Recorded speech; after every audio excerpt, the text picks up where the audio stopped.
Hello friends, welcome to Vivi's Kitchen. இன்னைக்கு நம்ம சேனல்ல star hotel style French fries எப்படி செய்யறதுன்னு பார்க்கலாம். French fries பண்றதுக்கு இந்த மாதிரி பெரிய சைஸ் உருளைக்கிழங்கு எடுத்து வச்சுக்கோங்க. தேவையான அளவு 1 டீஸ்பூன் உப்பு எடுத்து வச்சுக்கோங்க. ஒரு பாத்திரத்துல தேவையான அளவு தண்ணி எடுத்து வச்சுக்கோங்க. ஃபர்ஸ்ட் நம்ம உருளைக்கிழங்கோட தோல் சீவிக்கலாம். இந்த மாதிரி ஒரு பீலர் வச்சு நல்லா தோல்லாம் ரிமூவ் பண்ணிடுங்க. இந்த மாதிரி எல்லா உருளைக்கிழங்குலையும் தோல் சீவினதுக்கப்புறம் இந்த மாதிரி ஒரு பிளேட்டில் தனியாக வச்சுருங்க. ஃப்ரெஞ்ச் ஃப்ரைஸ்க்கு நம்ம எப்படி கட் பண்ணோம் அப்படின்னா ஃபஸ்ட்டு மேலேயும் கீழேயும் ஈக்குவல் பண்ணிக்கோங்க இந்த மாதிரி. அதுக்கப்புறம் சைட்ஸ்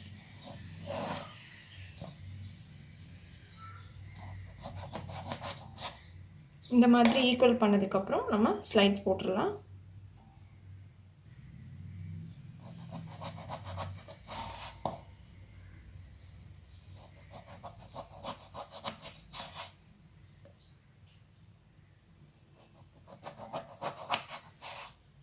இந்த மாதிரி கட் பண்ணதுக்கப்புறம் இந்த பீசஸை நீங்கள் இந்த அளவு திக்னஸில் கட் பண்ணணும்.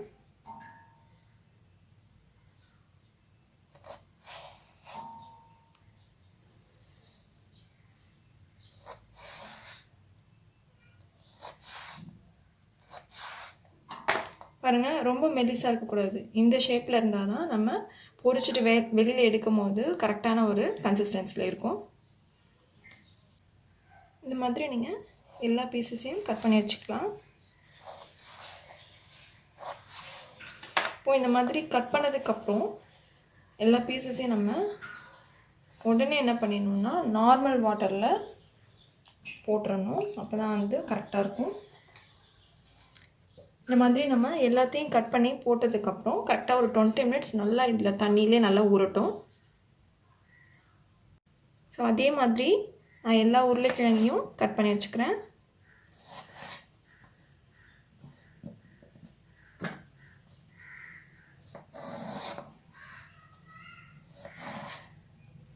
இந்த மாதிரி நம்ம ஷேப் பண்ணிவிட்டு கட் பண்ணால் தான் வந்து ஃப்ரெஞ்ச் ஃப்ரைஸ் வந்து எல்லாமே ஒரே ஷேப்பில் இருக்கும்.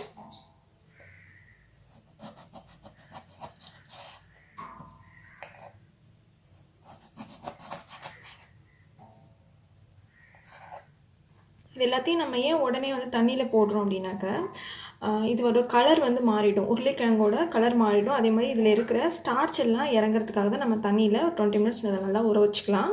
இப்போ ஒரு மூடி போட்டு இது ஒரு 20 மினிட்ஸ்க்கு அப்புறம் ஓப்பன் பண்ணி பார்க்கலாம்.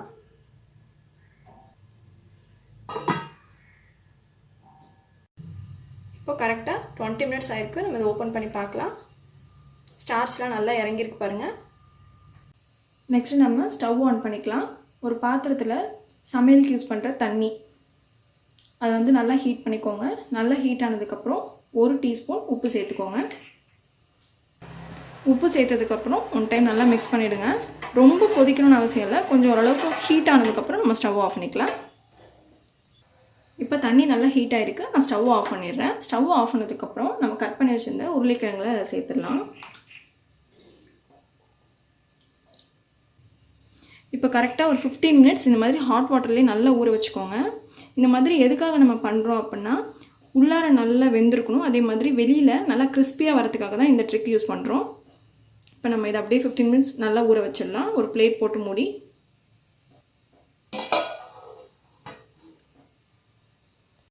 இப்போ கரெக்டாக 15 மினிட்ஸ் ஆகிடுச்சு. நம்ம அதை ஓப்பன் பண்ணி பார்த்துடலாம். இப்போ நம்ம ஒரு ஸ்டெய்னரில் நம்ம ஊற வச்சு வச்சுருந்த உருளைக்கிழங்குலாம் சேர்த்துடலாம். எல்லா உருளைக்கிழங்கையும் தண்ணி இல்லாமல் நல்லா வடிகட்டி வச்சுக்கோங்க. இப்போ நெக்ஸ்ட்டு இந்த மாதிரி ஒரு பிளேட்டில் நான் வந்து டிஷ்யூ பேப்பர் விரிச்சிருக்கேன். இதில் வந்து நம்ம எல்லாத்தையும் தண்ணி இல்லாமல் இருக்கிறதுக்காக இதை அப்படியே நம்ம ட்ரை பண்ணிக்கலாம்.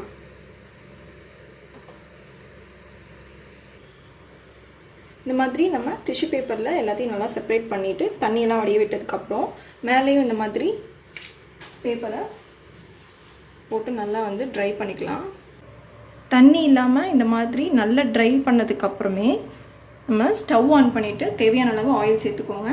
லோ ஃப்ளேம் வச்சுட்டு நம்ம ஒன்று ஒன்றா பொரிச்சு எடுத்துக்கலாம். இதை வந்து நம்ம 2 டைம் பொரிக்க போகிறோம். ஃபஸ்ட் டைம் வந்து நம்ம லோ ஃப்ளேம் வச்சு ஒரு 3 to 4 மினிட்ஸ் மட்டும் லோ ஃப்ளேமில் வச்சு பொரிச்சிட்டு எடுத்துக்கலாம். அப்போ வந்து நமக்கு கலர் எதுவுமே மாறாது. நம்ம செகண்ட் டைம் பொரிக்கும் போது தான் நல்லா கோல்டன் ப்ரௌன் வர அளவுக்கு நம்ம பொரிச்சு எடுக்கணும். 2 மினிட்ஸ் ஆனதுக்கப்புறம் இதை அப்படியே திருப்பி போட்டு நல்லா வேக வச்சுடுங்க.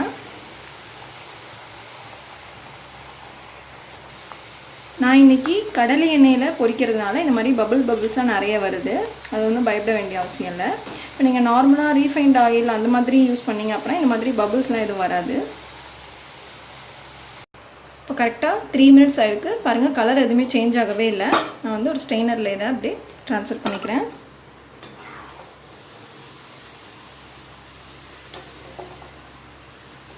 இது மாதிரி நான் செகண்ட் செட்டையும் பொரிச்சு எடுத்துக்கிறேன்.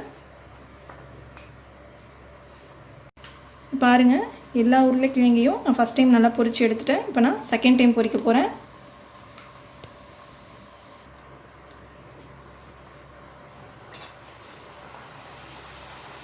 நீங்கள் செகண்ட் டைம் பொரிச்சு எடுக்கும்போது மீடியம் ஃப்ளேமுக்கும் கொஞ்சம் அதிகமாக வச்சு நல்லா கோல்டன் ப்ரௌன் வர அளவுக்கு பொரிச்சு எடுத்துக்கலாம்.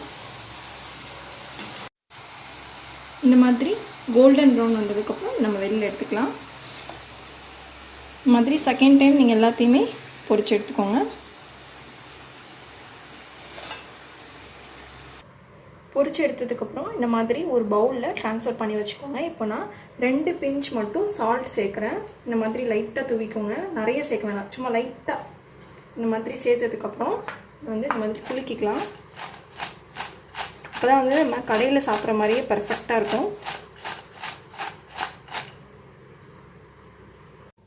பாருங்கள் ஃப்ரெண்ட்ஸ், இப்போ நமக்கு ரொம்ப கிறிஸ்பியான கடையில் கிடைக்கிற மாதிரியே அதே ஸ்டைலில் ஃப்ரெஞ்ச் ஃப்ரைஸ் நமக்கு தயாராகிடுச்சு. இதை நீங்கள் வீட்டில் கண்டிப்பாக ட்ரை பண்ணி பாருங்கள். இது வந்து குழந்தைங்களுக்கு ஒரு சூப்பரான ஸ்நாக்ஸ்.